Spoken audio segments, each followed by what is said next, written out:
Hi, welcome to a set of videos for getting the spatial audio system to work in the Hudson University IX Center. In this first video, we're just going to go over turning on and getting the Pro Tools rigs working with the IX system.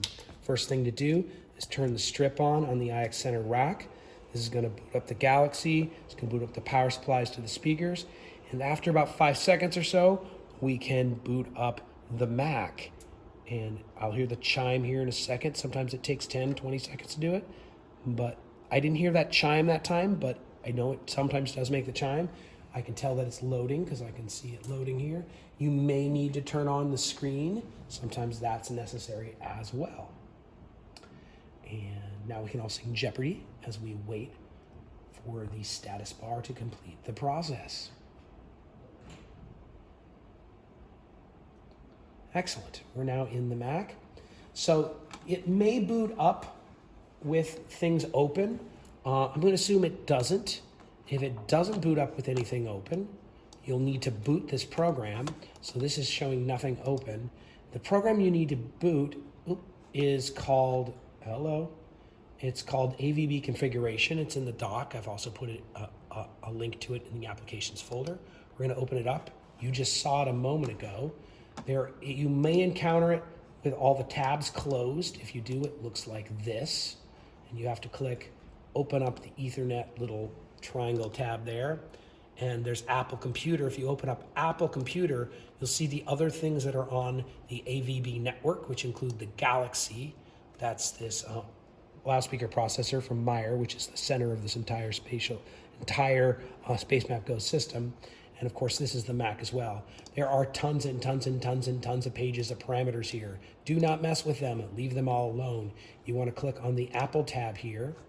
And this shows all the sync and audio connections between the Mac, which is the sound source, and the Galaxy processor, which is the destination. And up here, these are usually left links, so you don't need to make these links, but this is showing 4 different streams of 8 channels going from the IX Center Macintosh going to the IX Center Galaxy. So those are all there. And you may need to make the window big like I just did. That's an important step in this process. Next thing is we need to get the clock connections to work. Unfortunately, every time you boot the Mac, you lose the connections that go from the Galaxy processor back to the Mac. These can carry clock, so the system can clock together and you don't have problems. So we need this one right there to be working and this one right there to be working. Now, it takes a minute or so for that to happen. So first you hit those 2, Galaxy output 8, and the instructions, of course, is very detailed about this, but I've linked those 2 and I'm waiting for them. I don't know exactly what's going on in the background right now, but they are making the connections. And so it can take a while. Once you see the 2 green dots show up, you can go back and make the connections again. And now they are actually connected. So that's the process. You have to do this every single time you reboot the Mac. Okay, next step, although you don't need the Galaxy you don't need to open the software. Sometimes it's nice to open up the Compass software to actually see what the Galaxy is doing in the background. So Compass is the software that monitors the Galaxy loudspeaker processor. So we've got it open. We need to find the right processor. So I'm going to go to the Processors tab. It sees that the Galaxy from the IX Center was there last time, but it currently doesn't know where it's at in the network. If you hit refresh, it will look at this local network, find it, make it available, and hit the gold connect button. And now we are connected to it with this Compass software. If you click the gold tab, you can actually see it. Now, you're not going to be changing anything in this program. This is just a nice way to view what's going on, the inputs and the outputs, and what's going on with the matrixing with Spacemap Go. But anyway, if you want to see it, that's how you get it open. Next thing here, we actually need to boot Pro Tools. And I'm going down my instructions here, making sure my list. So we're going to boot Pro Tools. You can find Pro Tools down here on the dock. So we'll open up Pro Tools. Now, Pro Tools can be difficult. Sometimes it loads with a different driver, and you may need to reset its playback engine. We'll see what happens this time around. So we're going to boot Pro Tools first. In the meantime, I'm going to hide the, no, I'm not going to do that. Just waiting for Pro Tools. Let's see, where is Pro Tools? It's doing its thing. I'm gonna hide the Compass software. I don't really need to see it in the background. There's Pro Tools, it's doing its thing. Do note, currently running an older version of Pro Tools, it's from 2021. Do not, under any circumstance, run an updater. Even if the computer asks you to update Pro Tools, do not do that. Newer versions of Pro Tools cause some problems, so please don't do that.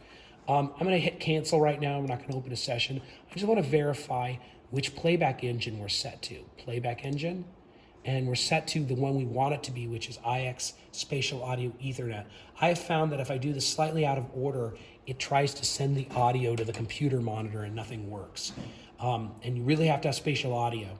So once that is set, you have the right playback engine, you can close the playback engine window and go find on the desktop here, we've got class projects and a Spacemap Go assignment and Spacemap Go assignment. So we're gonna open that up. Of course, you're gonna end up later on in this instructions, there's gonna be a student folder down here. You're gonna save your student work there. But just to get started, this is what you want. Let's go in, let's open this up. You could probably wanna restore to start fresh with your IO. And you'll have to go through and set up your IO. So I'm gonna open up the IO window. This is like any other use of Pro Tools, where you typically go through, you clear your outputs and your inputs. It may just work the first time without resetting the IO.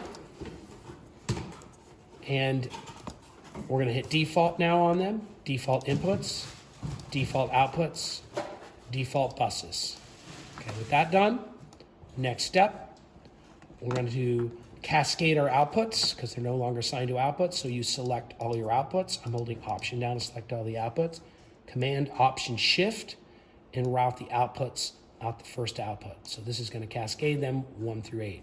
Now, if you use your own Pro Tools session, perhaps your own project you've made, you may have some stereo outputs or quad outputs or multi-channel outputs. You're gonna have to sort this out because the way I just did it, cascade it, it's gonna make everything mono. That's gonna play through the system. So at this point, I think we've got everything ready to go to dive in to the instructions on the iPad and how to get that going. Okay? See you on the next video.